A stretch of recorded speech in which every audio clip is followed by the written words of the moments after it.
series. I feel a little bit like an interloper as a fiction writer, but I'm so glad to be here with other talented writers and with you all. And then also to Malvern Books for hosting. It's a bookstore, it's great, and a wonderful and eclectic set of texts. And I hope everyone, if they haven't already, gets to browse and maybe pick something out for themselves. Yeah. I want to turn the music off. Oh, yeah. All right, so this is the beginning of my novel, and just so you know, it's on a spaceship. That year they played house. Astor smeared wood ash against her cheeks so she looked to have a beard, and said in a husbandly manner, "Bring me my pipe, stupid woman. I wish to read the newspaper and cannot do so without first having a smoke." Giselle, wife, tied the sleeves of her pullover about her neck and let the garment hang, a makeshift apron, then dusted talcum powder here and there over the burgundy-colored wool. The ruse was that she'd been making butternut fry cakes and flour had spilt upon her. Astor appreciated Giselle's commitment to visual realism and nodded her head in salute before unfolding an old star map and pretending it was the Matilda Morning Herald. Food shortages in the low decks continue as a result of the blight, Astor fake read, and the two remained for a good while in companionable married silence. Giselle dusting, Astor reading. Wife, I require supper. I am hungry, as the mental effort required to digest politics is quite taxing. You would not understand, said Astor. Giselle whipped her head toward Astor, swept the silver she'd been polishing, tin mugs, to the rusted iron floor. Cook your own goddamn supper, fool, if you're so hungry. She stomped forward wearing heels one size too large, crossed her arms over her minuscule chest. Why don't you ask that slut secretary of yours to make supper? Huh? You saw her again, didn't you? Astor slid her hands into her trouser pockets, and this time when she spoke, she used her own voice and not husband's. This is the part where the husband would typically hit the wife as a punitive measure against her back-talking, but I do not wish to hurt you. She spoke the words resolutely, prepared for Giselle to condemn her peculiar speech mannerisms. Giselle had become invested in the role, however, and said only, "Hit me. I don't mind." Beneath the candlelight, her brown skin glowed amber. "Is this what you call a dare?" Astor asked. "Or are you testing me? Is this one of your weird tests of my loyalty? I have told you before, I find those upsetting and an inaccurate measure of my regard for you." "It's the rules is all. You're the man and I'm the woman. When I get out of line, you gotta pop me, so pop me." Astor put down her fake pipe, stood. "Fine. I'll strike you so that we may preserve the integrity of the game of house, which is a very good game, but I will do so gently to minimize your physical discomfort." "Do it hard," said Giselle, putting on her woman voice, which sounded very similar to her 14-year-old girl voice, a notch more rasp to it. "Just don't do it so much that I start crying and carrying on and all that. I don't want my makeup running." So husband smacked wife, and wife fell back onto the cot. Astor climbed on top of her, husband's knees straddling wife's thighs, forearms on either side of her head. A small trickle of blood dampened the old bandage over Giselle's jaw. Astor reached her finger down, drew it across the strip of fabric. "I seem to have opened your cut." Giselle's chest heaved. "It doesn't hurt." But Astor was already sliding off the cot. Her med kit was near the rest of her possessions under the bunk. She removed a fresh cloth, adhesive tape, and cream she'd made a fortnight ago, using ingredients from her botanarium. "Your face is your greatest advantage," said Astor, quoting something her Aunt Millicent said. "It is pretty and it makes men favor you, so we have to keep it pretty." Giselle sat up on her elbows, and Astor returned to straddle her once more. She dressed the small slit, rubbed in an ointment to ensure there would be no scar. "Even if I had 100 scars on my face, I'd still be pretty," said Giselle, after Astor secured the bandage. "Now come on, back to the game." "What is the husband supposed to do now?" Astor asked. Giselle's tongue dangled at the side of her bottom lip before swiping across the surface slickly. "He holds the wipe down and then goes," she said. "Goes where?" Giselle rolled her eyes. "Just move around, you know," she said. "Like so?" asked Astor. "Yes." Husband rubbed against wife, and so on and all that, stopping only when they heard Aunt Millicent on the other side of the hatch, bidding the girls, "Quit fooling around like little children. There are chores to do before reveille, and the others have already begun." If Astor told a story, here was how it would go. Once upon a time, a mama had a baby. a dark brown squirming thing, unwieldy and small. The mama named the baby Aster for the genus of Flore, because just like the flower, the child flourished best beneath sunlight. In the story, the mama had a name, maybe Lavender, or Josephine, or Viola, something pretty, something ethereal, a name you couldn't grab onto proper, not even with a net. It clogged up your mouth, but tasted sweet. In the story, the mama don't put her baby in the closet and leave it to die because it's dumb. The mama don't put a pistol in her mouth or something similar. The mama takes care of her baby with the help of Amy. Soon, even though the baby's dumb, she gets to doing things right, playing right, and smiling at people right, and learning right. Nothing bad happens to anybody's body in this story. Parts never need sewing up. Bodies do only what bodies feel like doing. Everybody's body is their own body. Nobody gets to decide what another body does. If a body wants to sit, it sits. If a body doesn't want to sit, it moves and it runs. Mouths close when the body directs them to close, and nobody can say anything bad about it. Aster and Giselle both turned 15 within a month of each other and switched from playing house to doing theater. It had more dignity to it. They were adults now. Women plopped mattresses on top of each other, stacks of 6, then stacks of 4, then stacks of 2, so everybody who came could see the stage.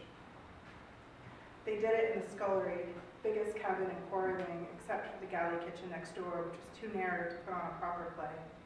Wife stumbled onto stage, chest stuffed with balled-up knickers, and husband handed her an old medicine bottle. Giselle screwed off the cap and breathed the contents dramatically. "Oh, what marvelous perfume," she cried, pressing the package to her chest. She sighed in that way the woman down on Q-deck never did, but seemed calm enough up on D, E, F, G. Women in Quarry Wing sighed too, but it had a different sound to it. Heavy and deep, and quickly disguised as the opening notes of the dirgy lullaby. "Thank you, Archibald," said Giselle. "Thank you truly. Here, allow me to apply the fragrance to your bosom," Aster said, her speech still occasionally unsteady in these days. What she meant to relay was husband's desire to drive a dab of perfume from the jugular notch of wife's sternum bone down to her umbilicus. Navel, belly button. Different sorts of words belonged to different sorts of occasions, and Aster had not yet matched which went where. It was like what Amy was always saying, that Aster was one who looked sideways, or one who looked through the corner of her eyes. When you saw the world sideways, you couldn't always get a proper handle on things. "How about we put the perfume on my neck instead," said Giselle, and unbuttoned her collar. "It's too cold for the girls to be out and about and jiggling around and all that noise," she added, her own speech mannerism slipping through the charade. "No, that is not sufficient. If I wished it to go on your neck, I would have said so, but I would like it to go on your bosom," said husband, not Aster, a distinction she wished to maintain for the official record. "Sweet," said Giselle, in a wispy falsetto, a butchered rendering of upper deck accents. "I think it's best we put the perfume on my neck or my wrist. It's freezing. I am the husband, and therefore I say what is best and not best." She raised her hand up, but unsure what to do with it, let it flop limply back to her side. Giselle mouthed silently, "Come on, don't ruin everything." So Aster ripped Giselle's shirt open, no great challenge, as they'd done this performance before, and intentionally re-sewed the buttons back on quite loosely. Smudges of shoe polish and rouge covered Giselle's chest, made to resemble the after effects of aggressive suction as in the case of a sexual encounter.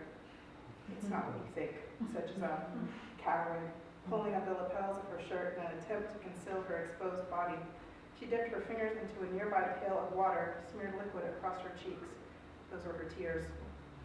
"What I think is that you've given yourself to another," said Aster. "You know me. You know I'd never be unfaithful to you," Giselle said.